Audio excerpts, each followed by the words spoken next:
Begin today the Gemara at the last two lines of Tazayin Amud Beis. Tana Rabbanan, we learned in the Braisa. Keitzad meraktin lefnei akala. How do you dance in front of a kala?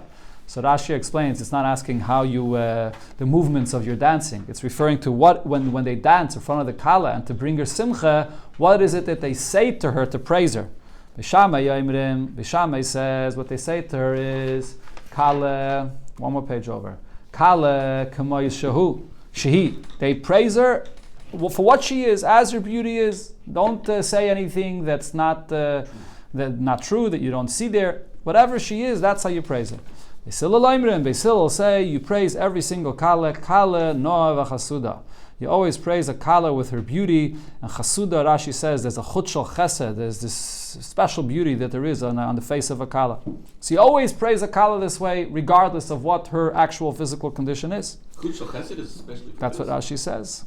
Amr lehem Beishamai leBesilol. So Beishamai says to Besilol about this. How could you say this? What's if this kala is chigeres? She's lame or blind.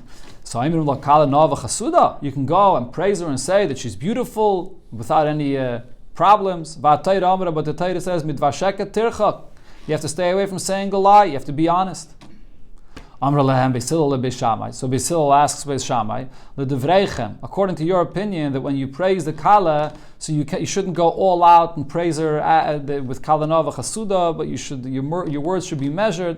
So you see a person that bought an acquisition, he bought something, and it's not exactly the best buy. So you shabchana beinov or you gananana beinov, and you see this person spent money and he bought this object. So should you praise it to him?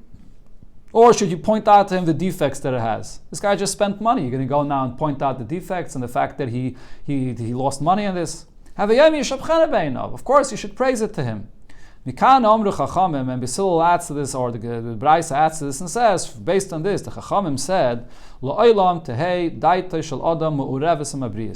a person should always be pleasant with others, that when others have things, and even though you can point out negative things, but nevertheless you shouldn't do that. You should always be pleasant and point out the positive. So this is a very interesting machlekes here between Beisilol and Beishamai. I mean, they're both saying very strong points. Beishamai is saying midvar sheket tirchak, and Beisilol is saying, you got to be a mensch. You can't point out the defects. A person's getting married. This is his kala, and you're not going to give the proper full praise. So the Rebbe spoke about this Gemara here once, Barichas Gedaila, in a certain siyum on Masechta Chagiga, and the Rebbe shturmed about this Gemara and Meire de Gesiche. And the point that the Rebbe said is, they're both right. It depends how you look at it. If you want to scrutinize more specifically, B'negea to this kala, if you look deeper into who the kala is, subjectively, to the chassan, that he's the one that chose her for him. He chose her. Definitely, in his eyes, she's 100% beautiful. So in that sense, you can praise this kala nova chasuda, for this chassan. It's absolutely true. If you want to look objectively, not being the chassan as an outsider, observing this kala and comparing to another kala, so then you may come to a conclusion that it's not necessarily the most beautiful kala. That's bepashtus, begashmius. So it's not a lie. When you say that she's nova chasuda, it's not necessarily a lie. It's subjective to this chassan, it's the absolute truth. Mm-hmm. And Beruchni is, the Rebbe spoke there in the Sikhe, B'negea to the chassan and kala, which refers to the Eibishter and the Yidden. Then says the Alter Rebbe and Likutei Torah speaks about this already, that there's the Yidden in the time of the Beis Hamikdash, when all Yidden are kala nova chasuda, Yidden are serving the Eibishter in the most beautiful way, and then there's the Yidden in the time of Galus, and Yidden are chigeres, v'suma, they're missing in their aveda, and nevertheless they still are the Eibishter's kala. And the Rebbe there in the Fabrengen spoke about the fact that when you look at a Yid, if you look at a Yid b'chitzaynius, you might discover all kinds of defects and things that are missing in his Avedis Hashem.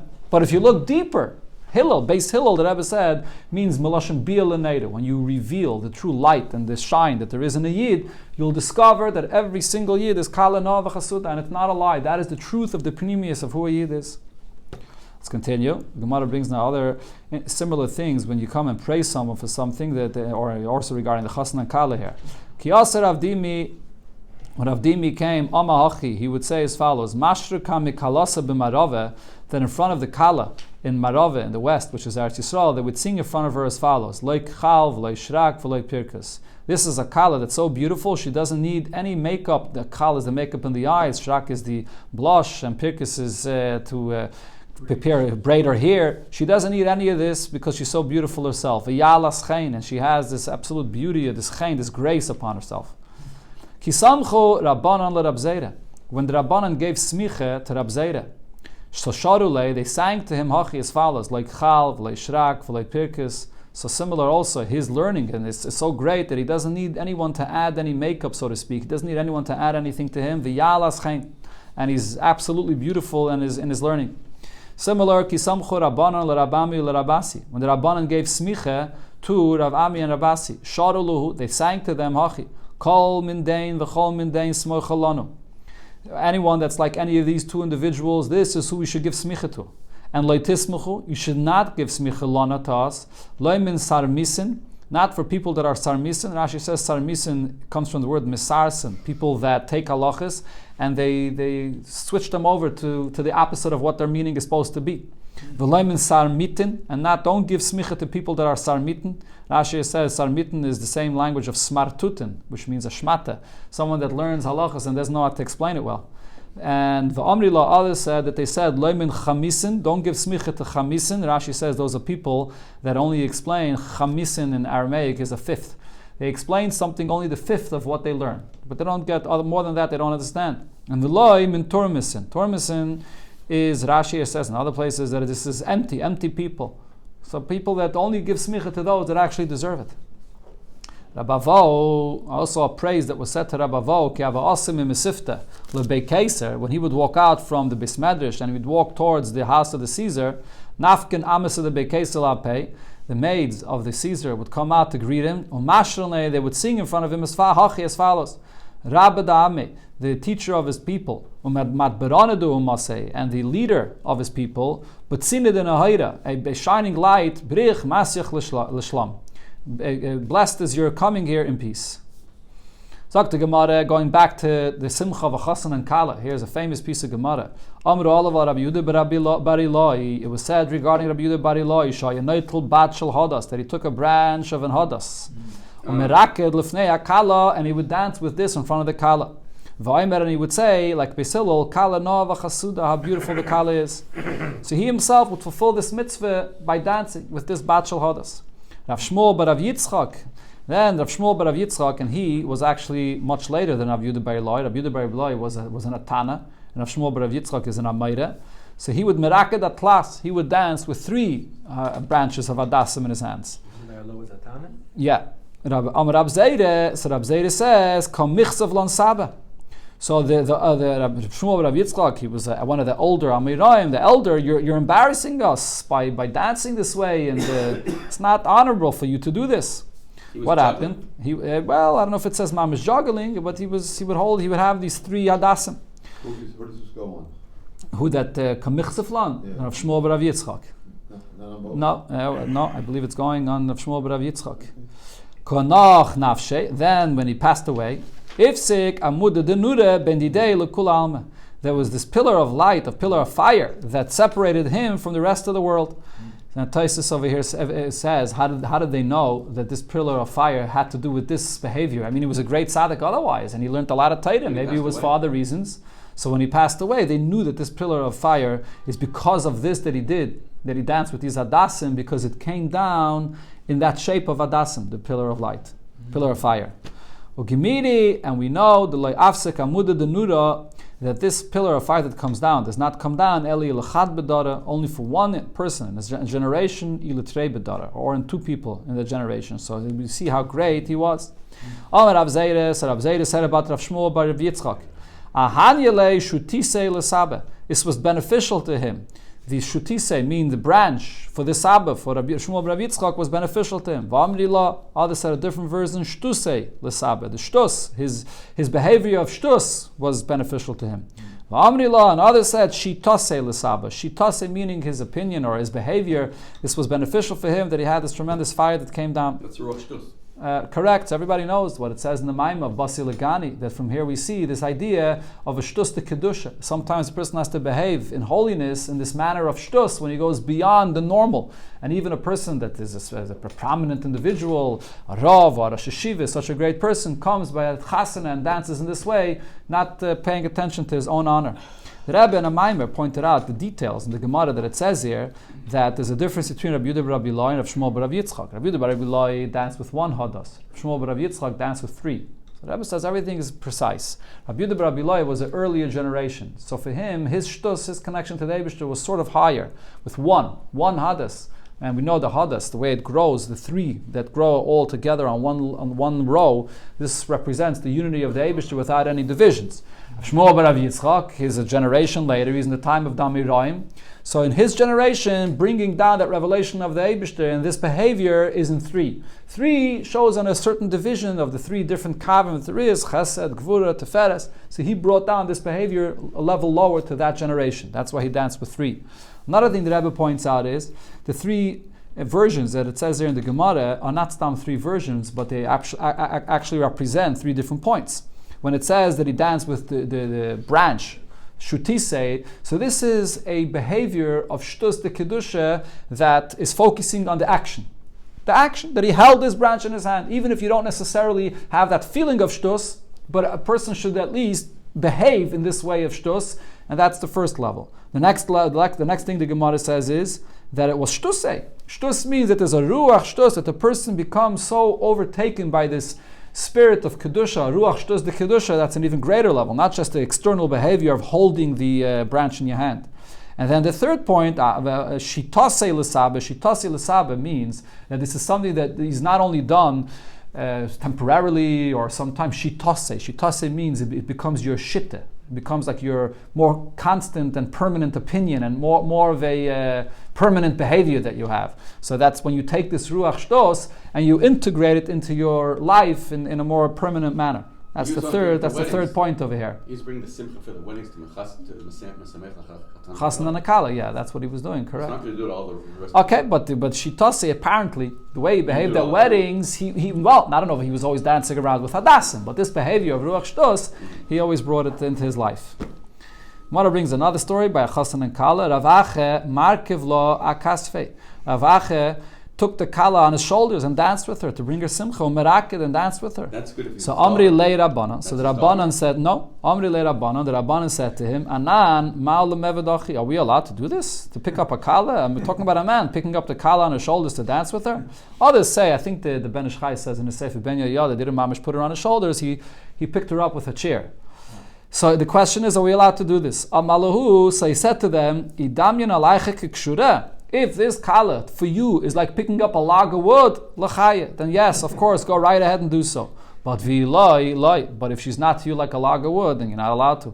It doesn't mishpia on it. Amar Rab Shmuel bar Nachmani, Amar Rab Yenison, muter lehistakel b'fnei kala kol shiva. You're allowed to look at the kala for the 7 days in Sheva Brachas, even though usually a person should not look at a woman, but by a kala you're allowed. Because this shows that everyone's giving her extra attention, and this intensifies the love of the husband for her. But the Gemara concludes, we don't paskin like this opinion. If you have a situation of a chasana, and the chasana and the kala are coming out in the street, and then you have a levaya that's taking place. So it's the levaya that has to move away and make place for the kala to be able to pass through.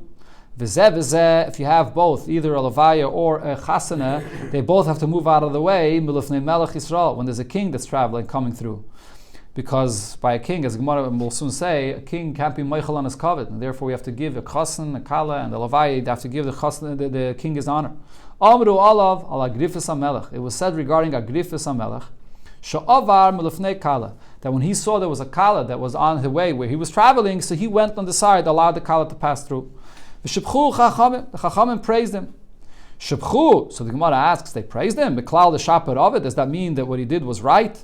V'ha'am Ravashi, but Ravashi said, Afil lemanda amar nasi shemachal k'vayde machol. Even the opinion that says that a nasi, a leader amongst Yidden, and he goes for his honor. He gives up for his honor.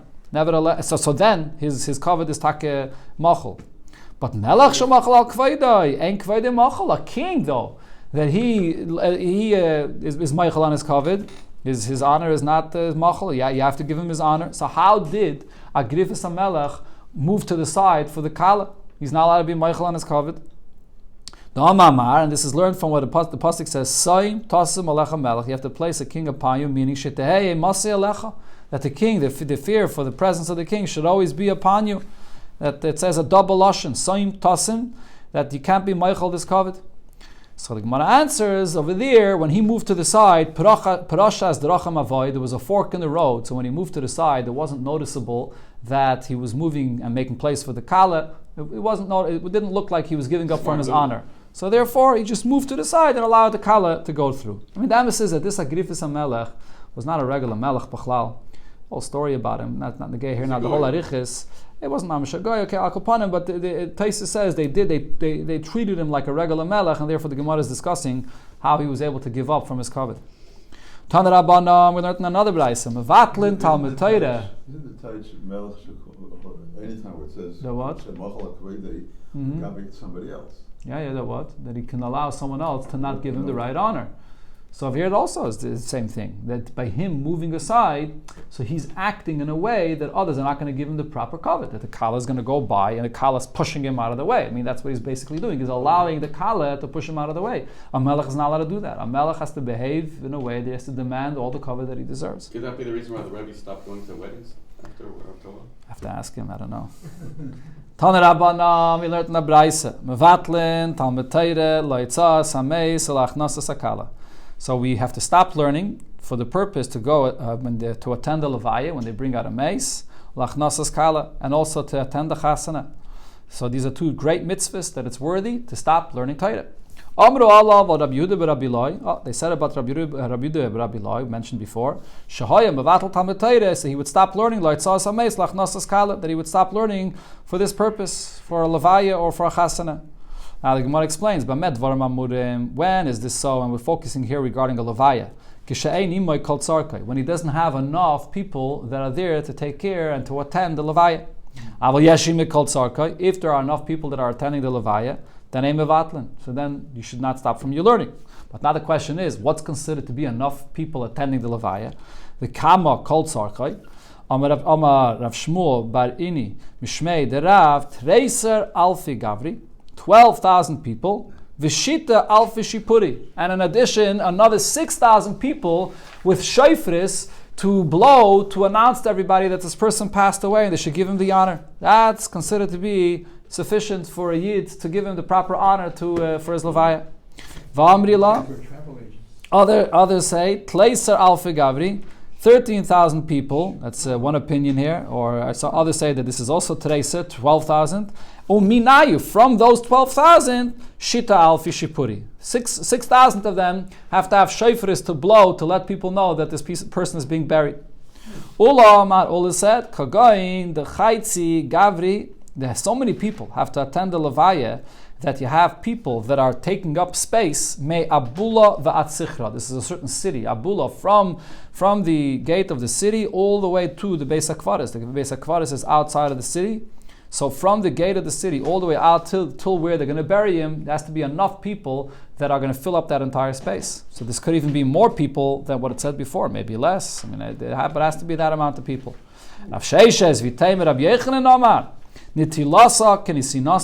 That a person's life that's taken from the world, there has to be the presence of as many people as when the Torah is given. Just like when the Torah is given, b'shishim ribai, it is the presence of 600,000 people. Af netilasa, so too over here, when a person passes away and the Torah is being taken away now, because this person now can't learn Torah anymore. So too, when his life is being taken away, b'shishim ribai, there should be 600,000 people present by his Levaya. Basically what that means is, any Levaya that there is, you can be mevatel Talmud Torah for the Levaya, because this is the number of people that you need there. How many people at Moshe Feinstein? When is this all speaking about? Laman de Kari V'Tari. For a person that learns Chumash and a person that learns Mishnah. So over here, but he doesn't teach others. So that's the number of people that we just said. Laman de Masni. For someone that not only learns Torah himself but teaches for others, less lei shiura. There's no number of people that we can say it's endless. Everybody has to attend his Levaya. Okay, so now you understand that everybody has to come and attend. Going back to the Mishnah. The Mishnah said, V'mesh edim sheyatza b'inuma. If there are edim telling us that a kala, by the time of a chasana, she went out with a hinuma, that's a sign that she's a basula. My hinuma. What is this hinuma? Sorche v'pap mishmei deziri amar tanura da'asa. This was, the literal translation of tanura is an oven, but Rashi says it's a kind of a chuppah that was made from hadassim, and it was this round chuppah above the head of the kala made from this hadassim. That's this hinuma. Rav Yechanan Amar, Rav Yechanan had a different pshat. Karisa, it's a kind of handkerchief or a kind of covering. The menamna ba'kalasa, they covered the kala, and even it would go over her eyes as well when she would sit there. Something like similar to the badekanish that we do today, I guess, yeah. And Rashi says that the meaning of the word, the menamnama, what does menamnama mean? That she would be covered with this, and she would even close her eyes and doze off when she was covered with this. That's why it's called a hinuma. Hinuma is related to the word menamnama, that she would doze off when she was covered with this. Rabbi Yechanan ben Breika, then the Mishnah said that Rabbi Yechanan ben Breika said that there's another way to know that she was a basula. If they gave out kloyes, if they gave out these roasted grains as like sort of candies to the children by the chasana. Tana, we learned by Yehuda Raya. What Rabbi Yechanan ben Breika mentioned, so in Eretz Yisrael, in the section of Yehuda, that was the minig. So therefore, that is a Raya. Okay, or actually Rashi says Kol Hani de Masnisin. Seems like that everything that's mentioned here in the Mishnah, maybe including the Hinuma as well, this was only in Yehuda.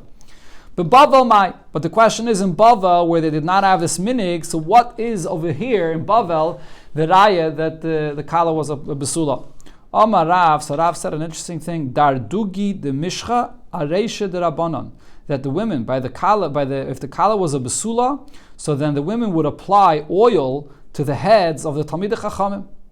Okay, this is something very unusual, obviously. The Chassam Sofer says about this piece of Gemara that this is a very unusual custom, and they taka did it for this reason, that it's something so unusual, and that's going to stay in people's minds, and they'll remember that she was a basula. So where did they put the oil? On their heads, it says. The women would put oil, some kind of oil, on the heads of the Rabbanan, the heads of the Talmidei Chachamim there. Amalei Rav Papa Abaye, Rav Papa said to Abaye, Mishche de Chafifuse ka'amamar. Is this like a special kind of oil that has it's a fragrance, it has a smell to it? Is this what you're speaking about?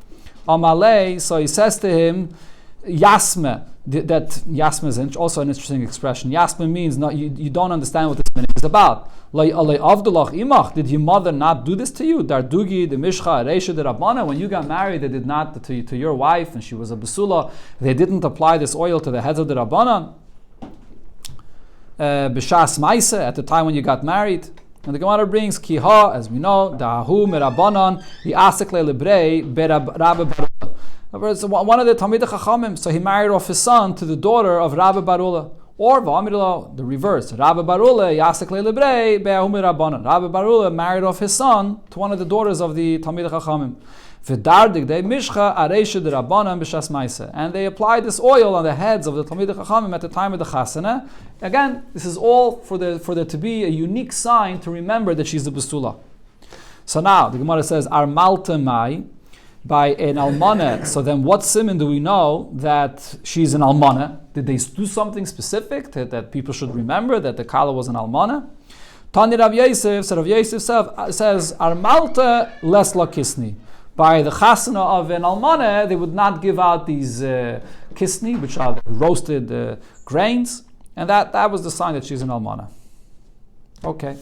Going to the next section of the Mishnah, the last part of the Mishnah. The Mishnah said that Rabbi Yeshua agrees in a case where a person says to his friend, the land that I'm occupying now belonged to your father, and I bought it from him. So then, what did the Mishnah say? Because he's the one that shared this information with us, so we believe him. But then the Mishnah said, if there are Eidim testifying that it belonged to his father, so now you're going to have to prove that it's yours. You're not going to be believed.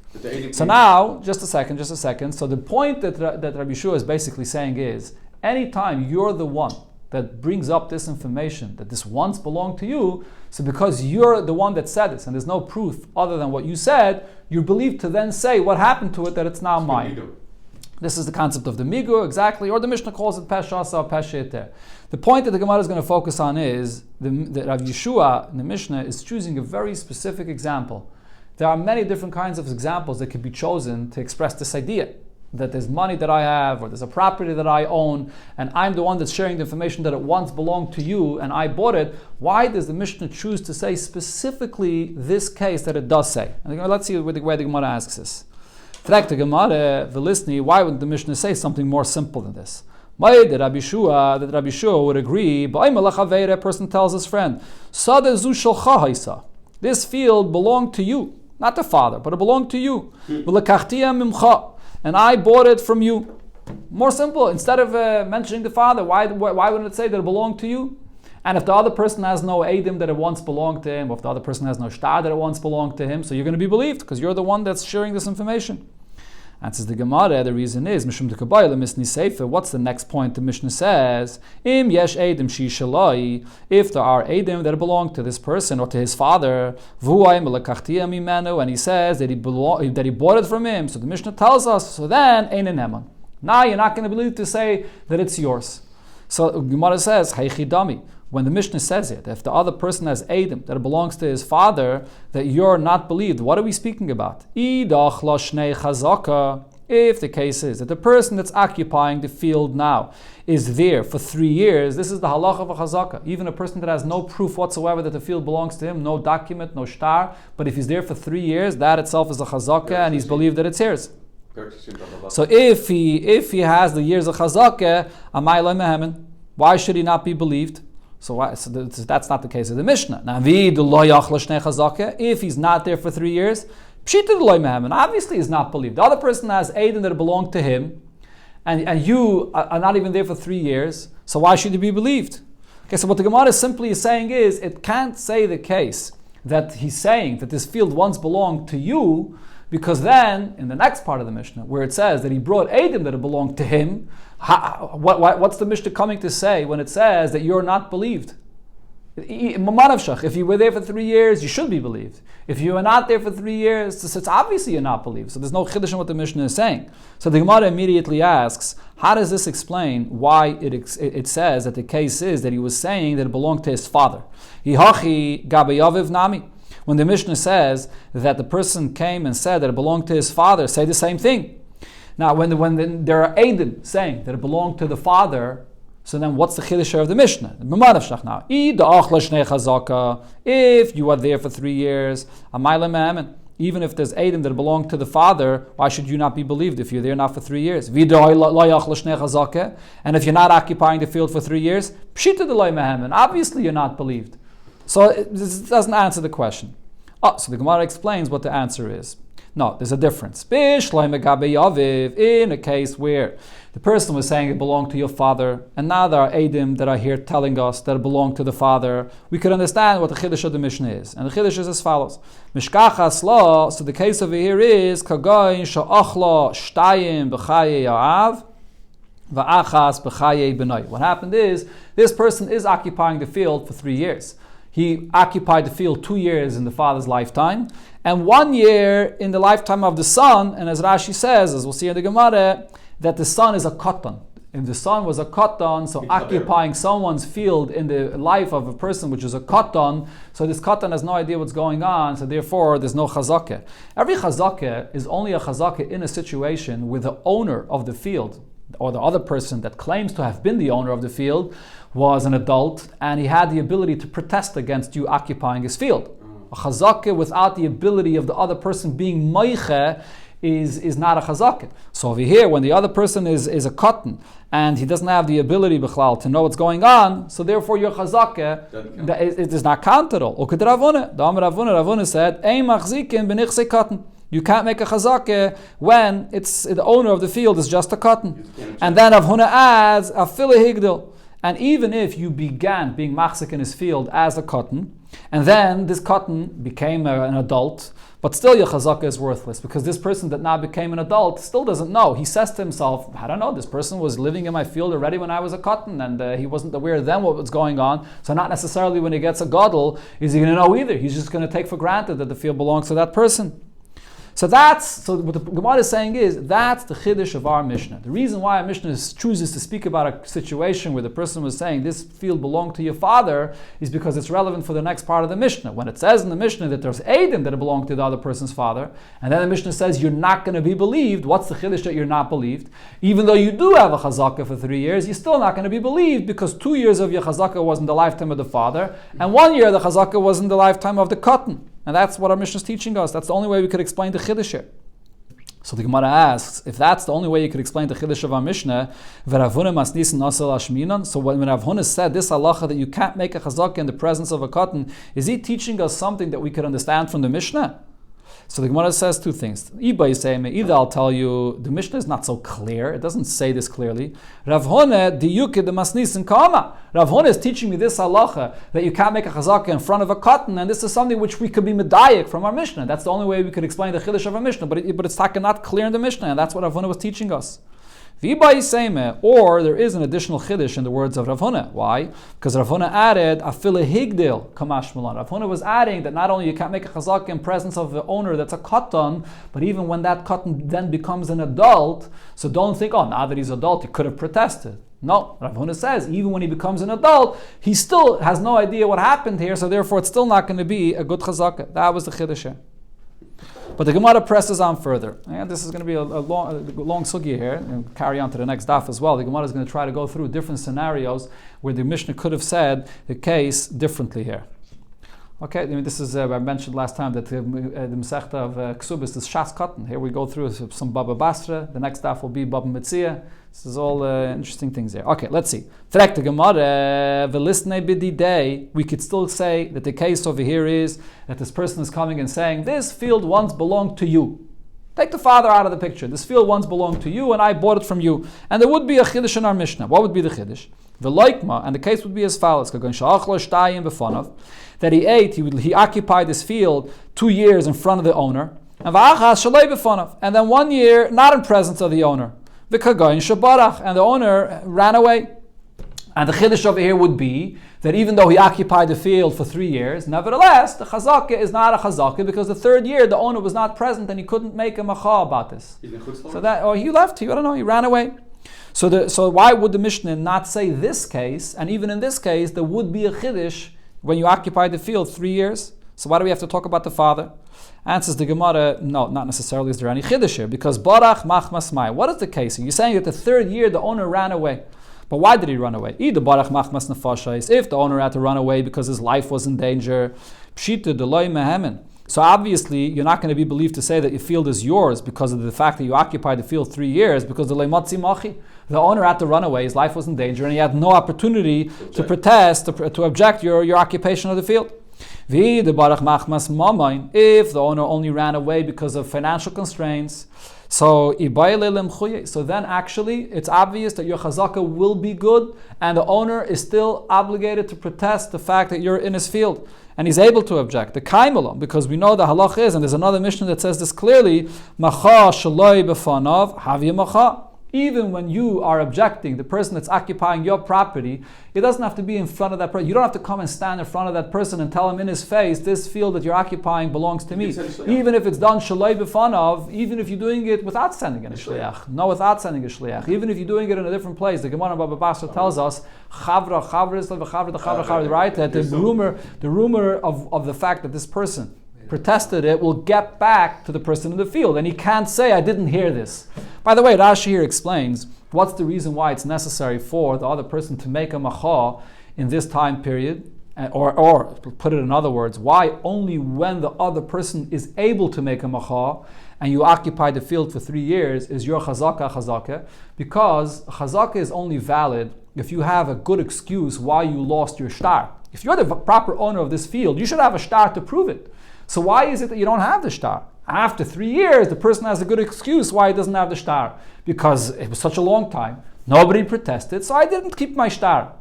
But if the owner protests, if within the 3 years, so you can't say that you lost your shtar because you don't need it anymore. What do you mean? The owner protested about this, so you better hold on to the shtar. Right. So therefore, if you don't have your shtar, there's no proof that it belongs to you. That's the point over here. But even if it's shaloi b'fanav, but Even if it's shalei, even if the person is meicha shalei b'fanav, the message is going to get back to you. That's the nature of things. That when there's a dispute about a property and someone makes a macha, it's going to get back to you exactly. And the Gemara here brings this is a Mishnah, clear Mishnah in Masechta Baba Basra. So there's no chiddush here in our Mishnah about this. The Tnan, the Mishnah there says as follows: Shalosh harotzais lachazakah. There are 3 different sections in Eretz Yisrael for the subject of this chazakah. In order for you to have a chazakah in a field, there's Yehuda, ve'evera Yarden, v'hagolol. There's the section of Yehuda, then there's the other side of the Yarden, and Golil in the north. And the Mishnah there says as follows: if the person that wants to protest against you, he's in Yehuda, and you're occupying his property in Golil. On the reverse, the person that's protesting is in Golil, and you're occupying his field in Yehuda. So then ain't a chazakah. So then it's not a chazakah, because you're not going to hear his protest until he's with you in the same section of the country in Eretz Yisrael. Yes, they'll be with you in Yehuda or with you in Golil. That's the Mishnah in Cheskes Habatim. Now the question was asked regarding that Mishnah. My kasava, what does the Tana of that Mishnah hold? If his opinion is that when the owner would protest, even if it's not on the front of the person occupying its field, it's a good protest. So then So then it should be good, even if you're in Yehuda and he's in Golil, it should be okay as well. It doesn't have to be in your presence. And if his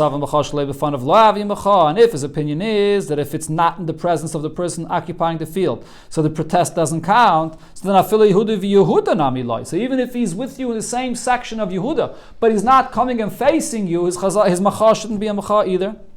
So the Gemara explains, so Rabbi Abba Bar Mamel answered, Lo'ilam Kesavar, really the Tana of this Mishnah holds, and he's explaining to you, macha shlei b'fanav havim macha, that a macha, when the owner protests, even if it's not in the presence of the person occupying the field, it's a good macha.